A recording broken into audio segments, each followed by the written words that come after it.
আসসালামু আলাইকুম। আজকে আমি 1 কাপ গুঁড়া দুধ দিয়ে ভীষণ টেস্টি করে মালাই টোস্ট মিষ্টি বানিয়ে দেখাবো। প্রথমে একটা ডিম ভেঙে নিচ্ছি, তারপরে একটা বাটিতে নিয়ে নিচ্ছি। গুঁড়া দুধ 1 কাপ, বেকিং পাউডার হাফ চামচ, তেল 1 টেবিল চামচ আর কর্নফ্লাওয়ার 1 চামচ, ময়দা 1 চামচ দিয়ে ভালো করে মিক্স করে নিলাম। তারপরে ডিমের মিশ্রণ দিয়ে আমি সফট একটা ডো তৈরি করে নিয়েছি। ঢেকে রাখবো 5 মিনিট। 5 মিনিট পর আমি এরকম করে গোল করে চ্যাপ্টা করে নিচ্ছি। সবগুলো মিষ্টি বানিয়ে নিয়েছি।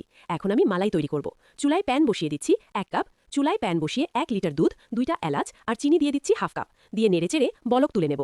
বলক উঠে আসলে মিষ্টিগুলো দিয়ে আমি ঢেকে হাই হিটে জাল করব 10 মিনিট। 5 মিনিট পর আমি ঢাকনা খুলে মিষ্টিগুলো আলতো করে নেড়ে দেব। উতলে পড়ে যেতে লাগলে ঢাকনা খুলে আবারও ঢেকে দিতে হবে। এইভাবে 10 মিনিট জাবাল করে নিয়েছি। চুলা থেকে নামিয়ে রেখে দিব 3 ঘন্টা। 3 ঘন্টা পর মিষ্টিগুলো তুলে নিয়েছি। এখন ইনস্ট্যান্ট মাওয়া তৈরি করে নিব। হাফ কাপ গুঁড়া দুধ, 1 চামচ ঘি দিয়ে ইনস্ট্যান্ট মাওয়া তৈরি করে নিলাম। তারপরে মিষ্টিগুলো কোট করে নিচ্ছি। হয়ে গেল ভীষণ টেস্টি মালাই টোস্ট মিষ্টি। ভালো লাগলে লাইক, কমেন্ট, সাবস্ক্রাইব করুন।